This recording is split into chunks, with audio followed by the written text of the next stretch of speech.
ඉතින් ඔන්න අදත් ඇවිල්ලා තිනවා රජයේ රැකියාව පුරපාඩු රැසක්. පළවෙනි රැකියාව විදිහට අපි කතා කරමු.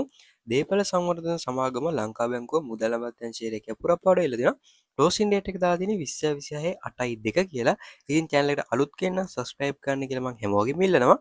ජාතික පාසල්වල විදුහල්පති තනතුරු පුරපාඩු සම්පූර්ණ කිරීම ශ්‍රී ලංකා අධ්‍යාපන පරිපාලන සේවයේ 2 3 ශ්‍රේණි 2026 අධ්‍යාපන අමාත්‍යාංශයේ මේකේ ජොබ් වේකන්සි ටිකක් දාලා තිනවා. අපි බලමු මේකේ full details කතා කරලා අන්තිමට.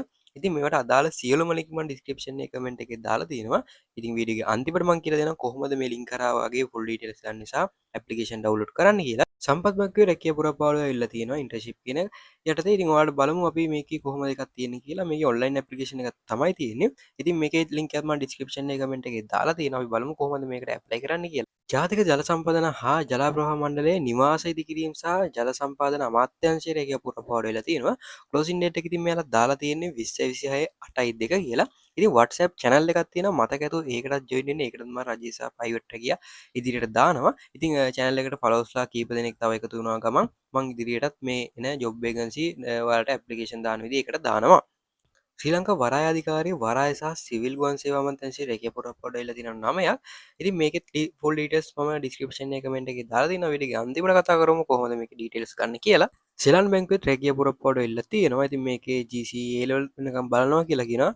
permanent job කියලා දාලා තියෙනවා. ඉතින් අපි බලමු මේක ඇතුළට ගිහලා මොනවද තියෙන විස්තර කියලා. ඉතින් අද දවසේ ඇවිල්ලා තියෙන job vacancy ටික මේ ටික තමයි. අපි දැන් බලමු කොහොමද මේක full details ගන්න කියලා. ඉතින් full details ගන්න ගිහම අපි දැන් මේ කතා කරපු job vacancy මොනම job vacancy තෝරාගත්තත් එකම විදිහට තමයි එකම website එකකින් යන්න තියෙන්නේ.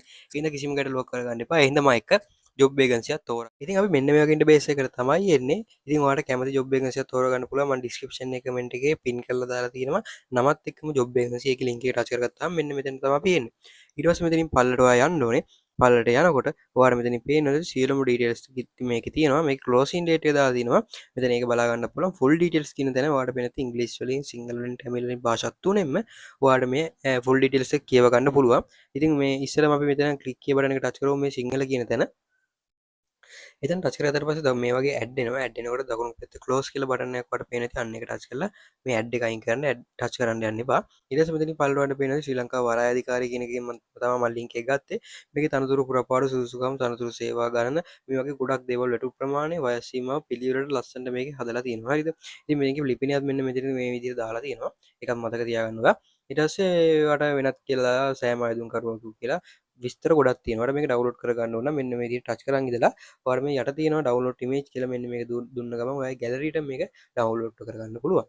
ඉතින් මම මෙතන එකපාරක් බැක් වෙනවා. බැක් වුණාට පස්සේ මෙතන ඇප්ලිකේෂන් ෆෝම් කියලා තැනක ඔයාලට පේනදී මෙන්න මේක උඩ එකපාරක් ටච් කරන්න ඕනේ. අපි දැන් යන්නේ ඇප්ලිකේෂන් එක ඩවුන්ලෝඩ් කරගන්න. ඇප්ලිකේෂන් එක එතන ටච් කරපුවාම මෙන්න මේ වගේ ඉන්ටර්ෆේස් එකක් තමයි එන්නේ. මේක තමයි අපේ ඇප්ලිකේෂන් එක. මෙන්න මෙතන දකුණු පැත්තේ උඩ පේන හැටි ඩවුන්ලෝඩ් අයිකන් එක තියෙනවා. මේක දුන්න ගමන් ඔයාලට මේක ඩවුන්ලෝඩ් වෙනවා. ඩවුන්ලෝඩ් වෙලා මේක සේව් වෙන්නේ ඔයාගේ ෆෝන් එකේ ෆයිල් කියලා ඇප් එකක් තියෙනවා. ඒ ඇප් එකේ ඩොකියුමන්ට් කියලා තැනක් තියෙනවා. අන්න ඒ ඩොකියුමන්ට් කියන තැන ඔයාගේ මෙන්න මේක සේව් වෙලා තියෙනවා. හරිද? ඒතකොට ඔයා මේක හොඳට බලා ගන්න. මෙන්න මේ අංකේ බලා ගන්න. නැත්නම් ඔයාගේ PDF ගොඩක් තිබ්බොත් ඒක හොයාගන්න බැරි වෙන්න පුළුවන්. ඉතින් මෙන්න මේ විදිහට තමයි ඇප්ලිකේෂන් එක ගන්නෙ. ඔන්ලයින් ඇප්ලිකේෂන් එකක් තිබ්බොත් අතන යට තියෙන ඔන්ලයින් ඇප්ලිකේෂන් කියලා එන්න එතන ටච් කරපුවාම එයාලගේ වෙබ්සයිට් එකට ගිහිල්ලා ඔයාගේ ඩීටේල්ස් ටික පුරවන්න තමයි තියෙන්නේ. ඉතින් මෙන්න මේ විදිහට තමයි සරලව මේ ටික කරගන්නේ. ඉතින් channel එක අලුත් කෙනෙක් නම් subscribe කරන්න කියලා මම හැමෝගෙම ඉල්ලනවා. ඉතින් ඔයාලට සුබ දවසක්.